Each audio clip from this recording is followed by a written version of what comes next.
नाज़रीन गिरामी अस्सलामु अलैकुम वरहमतुल्लाहि वबरकातुह।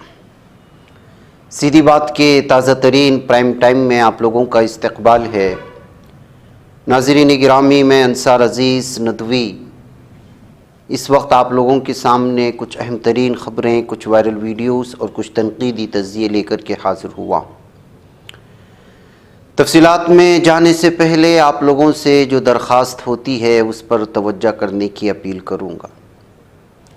नाज़रीन गिरामी, गुज़रते अय्याम के साथ जिस तरह की वीडियोस, जिस तरह की ख़बरें सीधी बात तक पहुँचाई जाती हैं और नफ़रत का जो माहौल इस वक्त मुख्तलिफ़ अंदाज़ में पैदा हो रहा है, जिसको कोई नहीं दिखा रहा, ज़मीनी सतह की सूरत हाल भयानक होती जा रही है। एक एक वीडियो के हवाले से मैं सारी तफसीलात आप लोगों के सामने रखने की कोशिश करूंगा। सबसे पहले वेस्ट बंगाल की किसानों की आई हुई ये वीडियो देख लीजिए। जो मुसलमान हैं, हिंदुत्व दहशतगर्दों ने किस कदर अपनी दहशतगर्दी की इंतहा कर दी है। मुसलमानों को हाट में दुकानें लगाने नहीं दे रहे हैं। गौकशी के नाम पर अब मुस्लिम किसानों को जो है मवेशियों को पालने भी नहीं दे रहे हैं। उन पर इल्ज़ाम लगा करके उनके मवेशियों को लूट कर ले चले जाते हैं और इल्ज़ाम लगाते हैं कि आप इससे फार्मिंग नहीं करोगे, आप इससे ज़िराअत नहीं करोगे, किसानी नहीं करोगे। अब आखिर किस किस हद तक और कैसे कैसे इस नफ़रतों को बढ़ावा मिलता रहेगा और इंतज़ामिया ये तमाशा देखते रहेगी और मुसलमान परेशान होता रहेगा। अब देखिए कि कितने लाखों की तादाद में मुसलमान किसान हैं इस वक्त पूरे मगरिबी बंगाल में। ये सिल्लीगुड़ी की वीडियो बताई जा रही है जिसमें हिंदुत्व ग्रुपों ने मुसलमानों को टॉर्चर किया, मारा, हरासा किया। सब के सब मुसलमान किसान थे और उनसे जो है लूट करके ले गए उनकी वो मवेशियाँ जो ज़िराअत के लिए ले जा रहे थे। आप देख लीजिएगा इस वीडियो को। कहाँ ले जा रहे थे? हम ले जाता हाल माल के लिए। वो तो पोलत किया है, रोशिद क्या है, रोशिद क्या है। क्या नाम है आपका? हमारा नाम है मोफिल मोहम्मद। मोफिल मोहम्मद। तो ये 11 गाय आपकी है? गाय नहीं है, बलद है। बलद है? हाँ। कितना? 25,000 रुपया किना हाल माल के लिए। 25,000 रुपए खरीदा? हाँ, खरीदा। हल चलाने के लिए? चलाने। तो कहाँ है कागज? कहाँ है? कागज रोशिद तो ले लिया है। कहाँ रसीद? यहाँ पे तो यही रसीद है। नौकर तो हम निकाल के ले आया है हट बाबू का पास हाथ में। आप जाएगा, एक आदमी हमारे पास आया था। ये तो रोशिद बना है ना। हम आधार कार्ड आपका?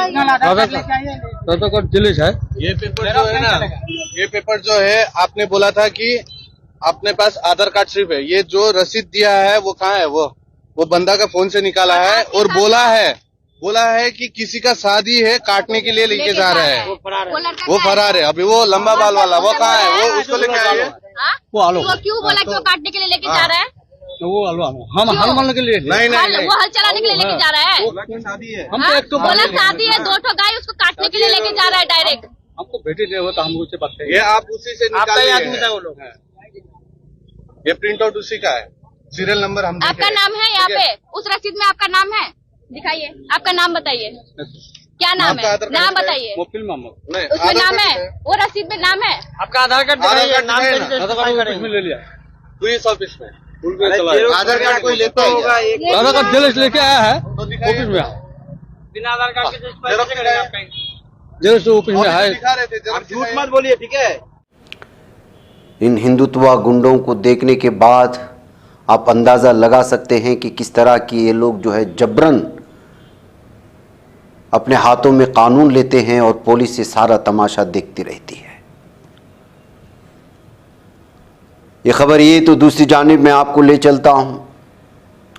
मंदिरों में सुकून नहीं मिल रहा हिंदुत्ववादियों को। वो अपने त्योहारों में अब दरगाहों में आना और जय श्री राम के नारे लगाने को शायद पुण्य समझ रहे हैं। जैसे वो अपने त्योहारों में मस्जिद के सामने डीजे पर नाचने को त्यौहार का एक अहम जुज़ बना चुके हैं इस वक्त पूरे भारत में। अब जो है दरगाहों के अंदर घुस करके अपनी दहशतगर्दी की इंतहा कर रहे हैं। इन वीडियोस को शेयर करते हुए लिखा गया है कि ऐसा महसूस होता है कि अब जो कुछ जहनीत के, हिंदुत्व जहनीत के कुछ अराकीन जो मुख्तलिफ तंजीमों से, हिंदुत्व ग्रुप से जुड़े हुए हैं, उनको इस वक्त सुकून सिर्फ मस्जिदों के सामने और जो है दरगाहों के अंदर मिल रही है। वो अपने त्यौहार के दौरान में मंदिरों का दर्शन करने के बजाय वो मस्जिदों का दर्शन करते हैं, उसके सामने नाचते हैं और दरगाहों के अंदर घुस करके जय श्री राम के नारे लगाते हैं। इस वक्त जो वीडियो आप देख रहे हैं हमारी स्क्रीन पर, ये महाराष्ट्र से आ रही है और यहाँ एक मशहूर हाजी मलंग दरगाह है जो मारूफ भी है।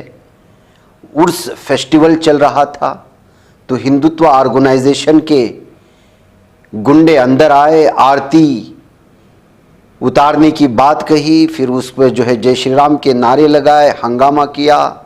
एक ही नारा, एक ही नाम, जय श्री राम के अलग अलग तरह के बोल जो उनके मुशरिकाना अमल है उसको किया और समझ रहे हैं कि वो जो है इस वक्त बड़े दिलेर हो चुके हैं क्योंकि इंतज़ामिया उनकी, पुलिस उनकी, हुकूमत उनका। इसलिए जिस दरगाह में चाहे अंदर चले जाओ, जहाँ चाहे जाओ और हंगामा मचाओ और अपनी गुंडागर्दी पूरी दुनिया के सामने लाओ। महाराष्ट्र थाने कल्याण में वाक़ ये मशहूर हाजी मलंग दरगाह है जिसको लेकर के इस वक्त जो बिलखुसूस दरगाह से वाबस्ता मुसलमान हैं, जिनके अकायद इससे बड़े जुड़े हुए होते हैं, वो नाराज़ नज़र आ रहे हैं और उनकी इस गुंडागर्दी को खामोश तमाशाई बनकर देखने वाले इंतज़ामिया और हुकूमत पर लोग बरसते नज़र आ रहे हैं। लाज़ गिरामी, आइए, महाराष्ट्र गवर्नमेंट ने अब जो है एक कमेटी तश्कील दी है जो लव जिहाद, जो नामनिहाद लव जिहाद है, इसकी कोई हकीकत नहीं है जैसा कि आप लोग जानते हैं। लेकिन जाहिर सी बात है कि अब जब हुकूमत बन गई है तो लोग अब रास्ते जो टूटे हुए हैं, तरक्यात के बारे में पूछेंगे तो लोगों को उलझाए रखना है। तो कभी दरगाहों में उलझाए रखेंगे, कभी मवेशियों में उलझाए रखेंगे, कभी मंदिर मस्जिद में, तो कभी जो है लव जिहाद जैसे इस तरह के जो है अलग अलग तरह के कानून बनाए जाने में। अब यहाँ की हुकूमत भी इस सिलसिले में ऐलान किया है कि वो जो है तब्दीली मज़हब, असल इसका नाम दिया गया है मुख्तलिफ तरहों पे, लेकिन ये वही मुसलमानों को टारगेट करने के लिए, जबकि पूरे भारत में कोई ऐसा केस नहीं है जहाँ पर किसी के सर पर जबरन आप जो है उसको इस्लाम कबूल करने पर मजबूर करें। ये सब झूठे दावों के साथ एक ख़ास शिकंजा है जो कसने की कोशिशें होती हैं। तो अब महाराष्ट्र हुकूमत भी चूँकि बीजेपी आ चुकी है, उसके जो है अलग अलग तरह से तो इरादे ज़ाहिर कर रहे हैं। अब देख लीजिएगा इस सिलसिले में हुसैन दलवाई जो कांग्रेस लीडर हैं इस बारे में क्या बयान दे रहे हैं। टीम बनाई है और जिसमें इंक्वायरी की जाएगी और कैसे देखते हैं आप इस चीज को? एक तो गलत बात है कि फोर्सफुली कन्वर्शन होता ही नहीं। फोर्सफुली कन्वर्शन कैसा होगा? ऐसा है, दलितों में से या आदिवासियों में से जो बिल्कुल गरीब लोग हैं उनका कुछ हद तक कन्वर्शन होता है। वो जाति व्यवस्था के जरिए उनको तकलीफ दी जाती है तो उनको ऐसा लगता है एक तरह से क्रिश्चियन या मुसलमान होंगे तो मुक्ति बन जाएगी, इसलिए होता होगा। ये लव जिहाद जो बोल रहे हैं उनको, ये क्या कानून है? कानून में इसमें कोई ये नहीं। हमारे संविधान में आप कौन से भी रिलीजन फॉलो कर सकते हैं, इतना ही नहीं, आप बिना कोई भी रिलीजन न पालने वालों को भी यहाँ उतना ही स्थान है। ये देश रिलीजियस देश नहीं है, ये देश सेक्युलर है। यहाँ अलग अलग जाति के लोग, अलग अलग धर्म के लोग, अलग अलग रीजन के लोग, अलग अलग भाषा के लोग, अलग अलग वंश के लोग यहाँ रहते हैं और सब एक है। उनको क्यों आप बिगाड़ रहे हो? कुछ जरूरत नहीं। ये जानबूझ के उनको हमेशा, एक तो अभी जो कमेटी की है, मैं कमिश्नर जो चेयरमैन है उनको पूछना चाहता हूं, आपके पास ऐसी कितनी केसेस आई हैं? एक कोई लेडी है आरएसएस की, वो कहती है बहुत सारे केसेस आ गए, केसेस आए, लेकिन एक भी केस वो बता नहीं पाई। तो ये जानबूझ के किया जा रहा है। ये देखिए, हिटलर ने भी इस तरह से किया था कि जू और आर्यन ऐसा अगर मैरिज होगा तो दोनों को मारते थे वो। इतना ही नहीं, बल्कि जू आर्यन और आर्यन की मैरिज है, लेकिन उनके दादा या परदादा अगर उनका मैरिज ऐसा हुआ होगा तो भी वो मान्य नहीं करते थे, तो भी उनको सजा होती थी। तो मैं यहाँ हिटलर शाही लाना चाहते हो क्या? क्या क्या क्या करना चाहते हो आप? मेरे घर में बहुत सारे लोग हैं, क्योंकि महात्मा ज्योतिबा फुले ने हमें कहा है कि एक घर में, एक घराने में एक मुसलमान हो सकता है, एक भाई मुसलमान हो सकता है, एक हिंदू हो सकता है, एक क्रिश्चियन हो सकता है, एक सिख हो सकता है, एक पारसी हो सकता है। महात्मा फुले का ये विचार था। ये कौन है? इनका संबंध क्या? लोगों ने किससे शादी करना ये तय करने का इनको कोई अधिकार नहीं। संविधान ने यह अधिकार लोगों को दिया है, किसके भी साथ शादी कर सकते हो। ये दोनों की मर्जी होगी। कंप्लेन आई तो जरूर उसके ऊपर कुछ करिए, लेकिन कंप्लेन का कहा, कमिश्नर ने बताना कितनी कंप्लेन इससे आई है? कोई कंप्लेन नहीं आई है। नाज़रीन गिरामी, नफरत और नफरत। उत्तर प्रदेश के संभल में 24 नवंबर को जामिया मस्जिद के अतराफ में होने वाले तशद्दुद के बाद पुलिस ने तशद्दुद में मुबैना तौर पर मुलव्वस 74 अफराद की शनाख्त के लिए उनके पोस्टर मस्जिद की दीवारों पर चस्पा कर दिए। पुलिस ने आवाम से अपील की है कि जो भी इन अफराद की शनाख्त करेगा उसे इनाम दिया जाएगा। ताहम पुलिस ने इस इक़दाम से मकामी लोगों में गम गुस्सा पाया जाता है। जुमा के रोज़ संभल पुलिस की टीम ने एसपी की बिश्नोई, एसपी सुरेश चंद्र और सीओ अनुज चौधरी की मौजूदगी में भारी पुलिस फोर्स के साथ एक कार्रवाई अंजाम दी। पुलिस के मुताबिक 24 नवंबर को जामिया मस्जिद के आसपास तशद्दुद के दौरान तोड़ फोड़, आगजनी, पुलिस पर फायरिंग के वाक़यात पेश आए थे। इस दौरान 4 अफराद की मौत हुई थी, जिसको खुद पुलिस ने अपने गोलियों से मारा था, जबकि एसपी के बिश्नोई, सीओ अनुज चौधरी समेत 19 पुलिस एहलकारों के जख्मी होने के दावे किए गए। लेकिन यह हकीकत है क्या है, आप लोग जानते हैं। 3000 से ज़ायद नामालूम अफराद के खिलाफ मुकदमा दर्ज कर लिए जाने के बाद पूरे संभल में जुल्म व सितम की इंतहा कर दी पुलिस ने और इंतज़ामिया ने। अब उससे एक कदम आगे बढ़ कर के बेइज्जत करने के लिए इस तरह के पोस्टर छाप करके मस्जिद की भी तौहीन की जा रही है। उनकी दीवारों पर इस तरह के पोस्टर छाए करके कहते हुए मुसलमान इस बात पर अपना गुस्सा जाहिर कर रहे हैं। देखिए मामला कितना, और पुलिस का ये रवैया किस कदर भयानक हो सकता है। जामिया मिलिया इस्लामिया में हमने कल वो ख़बर आपको दिखाई थी कि एहतिजाजी तलबा किस तरह से एहतिजाज करना चाहते थे और पुलिस ने उनको हिरासत में लिया। अब कई मारूफ यूनिवर्सिटी है, मुल्क की कई मारूफ यूनिवर्सिटियों में से एक यूनिवर्सिटी है जामिया मिलिया इस्लामिया, और बिलखुसूस तालिबात की एड्रेस, उनके नाम, उनके पते या उनकी अपनी प्राइवेसी होती है। लेकिन पुलिस ने किस तरह से 17 मुजाहिरीन की शनाख्त जारी करने वाले नोटिस चस्पा करके उनके नाम, उनके पते वगैरह लगा करके उनके प्राइवेसी के साथ खिलवाड़ करने की कोशिश की है, ये कहते हुए इस खबर पर तबसरे किए जा रहे हैं। दरअसल 17 मुजाहिरीन की शनाख्त जारी करने वाले नोटिस चस्पा करने जो जामिया नोटिस पोस्टर तनाज़ा है, उसके हवाले से मुसलसल सवालात उठाए जा रहे हैं और कैंपस में उबाल आ गया है। तलबा ने यूनिवर्सिटी इंतज़ामिया पर उनकी प्राइवेसी की खिलाफ वर्जी करने, उनकी ज़िंदगियों को ख़तरे में डालने का इल्ज़ाम लगाया।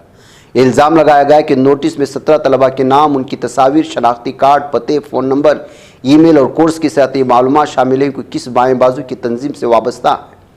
तलबा का कहना है कि कैंपस में मुख्तलिफ मकामात पर उनकी ज़ाती मालूमात के साथ नोटिस लगाकर उन्हें बदनाम और शर्मिंदा करने की कोशिश की जा रही है। इनमें से बहुत से तलबा ने दावा किया कि उन्हें 12 फरवरी को चीफ प्रॉक्टर के दफ्तर से मुअत्तली का ख़त भी मिला था। तलबा का इल्ज़ाम है कि 14 फरवरी को यूनिवर्सिटी में नोटिस लगाया गया। उसका उन्वान था 10/2/2025 को शाम 5 बजे सेंट्रल कैंटीन में बगैर किसी इजाज़त के एहतिजाज करने वाले तलबा की फहरिस्त। बाद में जब इस हवाले से एहतिजाज शुरू हुआ तो मुबैना तौर पर नोटिस को हटा दिया गया। दरअसल जिस एहतिजाज का जिक्र किया जा रहा है वो 10 फरवरी से जारी था। इस एहतिजाज की वजह यूनिवर्सिटी की जानिब से 2 PhD स्कॉलर्स के खिलाफ मुबैना कार्रवाई का रद्द-ए-अमल बताया गया। तो नाज़रीन गिरामी, किस तरह से मुस्लिम तलबा, मुस्लिम यूनिवर्सिटी से वाबस्ता कोई भी चीज़ होती है तो पुलिस या फिर उससे वाबस्ता इंतज़ामिया किस कदर अपनी इनसे दुश्मनी और अदावत का इजहार करता है, उसके लिए भी ये ताज़ा मिसाल है। अब्दुल भाई, ये सरकारी ज़मीन है, सारा सामान समेट लो वरना बुलडोज़र चलवा दूंगा। ये बीजेपी लीडर की धमकी की एक वीडियो है जो इस वक्त वायरल हो रही है। दहली इंतखाबात में शानदार जीत के बाद बीजेपी लीडर पुरजोश है। मुसलमानों पर टारगेट करने का इनका सिलसिला शुरू हो चुका है। 8 फरवरी को असेंबली इंतखाबात 2025 के नताइज सामने आने के बाद बीजेपी दिल्ली में नए वज़ीर आला के चेहरे की तलाश में है। दूसरी जानिब बीजेपी तंजीम दिल्ली में नई हुकूमत की हलफ बर्दारी की तैयारियों में मसरूफ़ है। दरियासना पटपड़गंज में कोचिंग गुरु अवध ओझा को शिकस्त देने वाले बीजेपी एमएलए रविंद्र सिंह नेगी उर्फ रवि एक बार फिर खबरों में आया है।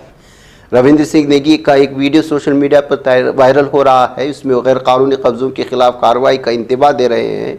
बीजेपी एमएलए रविंद्र सिंह नेगी ने पटगंज में आम आदमी पार्टी के उम्मीदवार अवध ओझा को 28,072 वोटों से शिकस्त दी थी। अब जो है जेसीबी लगा दूंगा 2-4 दिनों में, नहीं तो ये एक बड़ी कार्रवाई होगी। 51 सेकंड की वीडियो में बीजेपी एमएलए पूरी तरह से धमकी देते हुए नजर आ रहे हैं मुसलमानों को। अगर आप सुनना चाहते हैं तो आप इसको देख लें। या तो खाली कर देना इसे 2-4 दिन में, नहीं तो बहुत बड़ी कार्रवाई होगी। फिर आपका पूरा जीवन लग जाएगा उस कार्रवाई में। ठीक है, इससे बिल्कुल खराब। और जो यहाँ नशा पत्ती जो चल रहा है ना, ये भी बंद करा देना। अपने लड़कों को कह देना यहाँ कुछ ना चलेगा। नहीं हमारे यहाँ। और मैंने आपको बता दिया सरकारी जमीन है, जिससे खाली चाहिए भाई, नहीं तो फिर जेसीबी लग जाएगी। आप इसको बोला लेकिन ये मानता भी तो नहीं है। क्या नाम है तुम्हारा? नाम क्या तुम्हारा? मेरा अब्दुल रहीम। अब्दुल भाई, यहाँ जेसीबी लगा दूंगा, सारा ये सब उड़ जाएगा 1 सेकंड में। आप ये सरकारी जमीन में बैठे हो, आप डीटीए की, भारत सरकार की जमीन है, किसी की हिम्मत नहीं है कि यहाँ कब्जा कर ले। तो आपको मैं समझा रहा हूँ पहले प्यार से, भाई के नाते, ये 2-3 दिन के अंदर समेट लो अपना, नहीं तो जेसीबी बुलाऊंगा एकदम, सब कर दूंगा तामझाम पूरा एक तरफ। ठीक है, ठीक है ना, आप कार्रवाई होगी। ठीक है सर। वो भाई शौचालय तो दिखा रहे, नाज़रीन, उधर राजस्थान के कोटा में एक बड़ा हादसा पेश आया, जहां कोटा 12 हाईवे पर वाक़ चुंबल फर्टिलाइजर्स केमिकल लिमिटेड में अचानक गैस रिसाव हो गया, जिसकी वजह से करीब वाक़ई स्कूल की 1 दर्जन से ज़ायद बच्चे मुतासिर हुए। गैस लीकेज से 13 बच्चे बेहोश हो गए। इनमें से 7 को कोटा MBS अस्पताल रेफर किया गया है, बाकी वहीं ज़ेर इलाज हैं। हादसे की इत्तला मिलते ही जिला कलेक्टर पुलिस सुप्रीटेंडेंट भी वहां पर पहुंच गए। फिलहाल सूरत हाल काबू में बताई जा रही है। तो नाज़रीन, इस तरह से अलग अलग हादिसात की खबरें जहां से आ रही हैं, वहीं पर क्राइम की भी यही सूरत हाल है। देख लीजिएगा, इस वक्त जो है 3 मूर्तियों को चुराने वाले 3 चोरों को गिरफ्तार कर लिया गया है। आप यहां उस मंजर को देख सकते हैं। बताया जा रहा है कि शरद कुमार, गरुण और शिवजीत, इन तीनों ने जो है सीता, राम, लक्ष्मण की एक हरदोई के ज़िले में आने वाले एक मंदिर से जो कीमती मूर्तियां हैं उसको चुरा लिया था। बताया जा रहा है कि शरद ने कॉन्ट्रैक्टिंग में जो है 70 से 80 लाख रुपए खो चुका था, नुकसान उठा रहा था। उसी की भरपाई के लिए उसने अपने दोस्तों के साथ मूर्तियों को चोरी करने का प्लान किया। अपने 2 दोस्तों को लिया, लेकिन पुलिस ने इसको पकड़ लिया है। बताया जा रहा है कि ये करोड़ों रुपए की मालियत की मूर्तियां हैं जो अलग ही किसी और चीज़ में बनाई जा रही हैं। उधर नाज़रीन गिरामी, इस वक्त अखिलेश यादव की भी एक वीडियो सामने आई। आपको मालूम होना चाहिए कि अखिलेश यादव कुंभ मेले को लेकर के और वहाँ होने वाली नाइंसाफ़ी को लेकर के और भी बहुत सारी चीज़ों को लेकर के उनके लगातार बयान सामने आ रहे हैं और CM योगी की हुकूमत को कटहरे में खड़ा कर रहे हैं। ऐसी सूरत हाल में जो है उनके घर के सामने सिक्योरिटी बढ़ा दी गई है, पुलिस अफसरान को जो है बढ़ा दिया गया है, बैरिकेड लगाए गए हैं। तो जाहिर सी बात है कि जब इस तरह अचानक आप पर कोई मेहरबानी होने लगती है किसी हुकूमत की जानिब से, तो समझ लेना चाहिए कि आपके ख़िलाफ़ जासूसी के लिए दायरा तंग किया जा रहा है। ऐसे में जो है जब उन लोगों से पूछा गया कि इस तरह अचानक सिक्योरिटी क्यों बढ़ा दी गई है, तो उन्होंने इसका जवाब दिया कि ये सब कुछ नहीं है, ये सब होता रहेगा, हम इससे निमट लेंगे। देखिए वो क्या कह रहे हैं। डर क्यों गए फिर? अरे कुछ नहीं होता, ये सब चलता रहता है, ये कुछ भी नहीं है। नहीं कुछ भी नहीं, अपनी ना क्या हमें थोड़ी रोक लेंगे? कैसे रोक लोगे आप? घर से थोड़ी निकल रहे हैं। अरे कुछ नहीं कर पाएंगे, जाइए। नाज़रीन, चलते चलते इस वक्त आपको एक वीडियो जो बहुत ज़्यादा वायरल हो रही है, वेल मछली के खाने की। एक शख्स को खाने के बाद फिर उसको उगल देती है। वीडियो अलग अलग तफसीरों के साथ शेयर की जा रही है और बहुत बड़े पैमाने पर देखा जा रहा है। अमेरिका की चिल्ली के एक समंदर में पेश आने वाला ये मामला है। एक छोटी सी कश्ती पर सवार शख्स पर अचानक बड़े साइज की वेल अचानक उसको खा लेती है और फिर खाने के बाद उसको अचानक उगल देती है। दूर कहीं वो कश्ती के साथ नज़र आ रहा होता है। ये वीडियो इस वक्त जो है अलग अलग तफसीरों के साथ शेयर की जा रही हैं। इसे कहते हैं कि मौत के मुंह में जाकर के वापस आना। अब इस शख्स से अलग अलग तरह के तबसरे हो रहे हैं कि उसने निगलने के बाद उसको कैसा उगला या अलग अलग तरह की चीज़ें, लेकिन जाहिर सी बात है नाज़रीन गिरामी, वेल का साइज़ और इस वीडियो को आप देखें कि चूँकि दूसरे चैनल के हम सिर्फ तस्वीरें आप लोगों के सामने रख रहे हैं ताकि कॉपीराइट के मसले से बच सकें, लेकिन ये बहुत ही भयानक वीडियो है जो इस वक्त सामने आ रही है। वहीं पर नाज़रीन गिरामी, आज की सबसे बड़ी खबर ये भी है कि जंगबंदी को लेकर के लगातार ट्रंप धमकी दे रहा था हमास को और कह रहा था कि अगर पूरे एक साथ आपने कैदियों को यानी यरगमालियों को अगर रिहा नहीं किया तो गज़ा पर क़यामत बर्पा कर देंगे और नेस्त नाबूद कर देंगे। लेकिन हमास और क़स्साम ने कभी इन धमकियों के आमने हथियार डाले नहीं हैं और वो अपने वादे पर कायम रहे और जिस तरह का मुआहदा था उसी के मुआहदे पर वो अमल कर रहे हैं। इसी मुआहदे की तहत आज 3 इस्राएली कैदियों को रिहा किया गया है। इंसानी हमदर्दी के प्रोटोकॉल पर अमल दरामद का मुतालबा हुआ, यानी ट्रंप समझ रहा था कि धमकी देते रहेंगे तो जो है फौरी तौर पर तमाम लोगों को रिहा कर लेंगे, फिर उसके बाद एक बार फिर गज़ा पर हमले जारी रखेंगे। इसलिए कि हमले जारी रखने के लिए अभी हाल ही में अमेरिका ने खरब रुपए के बहुत बड़े जो है मार करने वाले मिसाइल और बहुत सारी तबाही मचाने वाले बम्स जो है इस वक्त वो इसराइल के हवाले कर चुका है। और दूसरी जानिब जो है गज़ा पट्टी पर हम कब्ज़ा करने की बात भी कहता रहा है, लेकिन मिस्र, जॉर्डन और पूरी दुनिया के अक्सर ममालिक ने इसकी मुखालिफत की तो उस पर भी वो खामोश हो चुका है। लेकिन रेड क्रॉस के बैनुल-अक़वामी कमेटी के नुमाइंदे अल-क़स्साम ब्रिगेड से 2 इस्राएली कैदियों की सागी डेकल-खान यायर होरान को जब अल-क़ुद्स ब्रिगेड से साशा अलेक्जेंडर तेरनोव को मौसूल किया है। इन कैदियों को गज़ा में हमास के रहनुमा शहीद याह्या सिनवार के घर के करीब खान यूनुस में मगरबी सत्तार के इलाके से हवाले किया गया।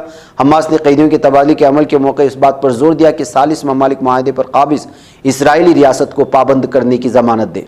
हमास तहरीक ने एक बयान में कहा कि उस सालिसों के वादों और ज़मानतों पर मबनी इंसानी प्रोटोकॉल पर अमल दरामद शुरू करने का इंतज़ार कर रही है। जाहिर सी बात है कि इन तीनों कैदियों के बदले में जो है 369 फ़िलिस्तीनी कैदियों की रिहाई अमल में लाई जाएगी और बताया जा रहा है कि उसकी एक खेप जो है इस वक्त फ़िलिस्तीन पहुंच चुकी है, जिसमें अल-क़ुद्स से भी ताल्लुक़ वाले कुछ कैदी हैं। तो इस तरह से नाज़रीन गिरामी, हमास के मुजाहिदीन ने जो है इन दरिंदों के सामने हथियार नहीं डाले और अपने मुआहदे पर कायम रहे। तो ये आज 5वां ये अमल है जिसमें 3 इस्राएली कैदियों को रिहा किया गया है। नाज़रीन मुझे इजाज़त दें। अस्सलाम वालेकुम रहमतुल्लाहि व बरकातुहू। ये बच पाता है कोई सहाफ़ी की निगाहों से मिलाता है ये लोगों को मोहब्बत की पनाहों से। करम और दर्द मंदी का है एक संसार सीधी बात। अज़ीमत जुर्अतो हिम्मत का है इज़हार सीधी बात। अज़ीमत जुर्अतो हिम्मत का है इज़हार सीधी बात। ये चैनल हक निगर बनकर कुचल देता है फितनों को।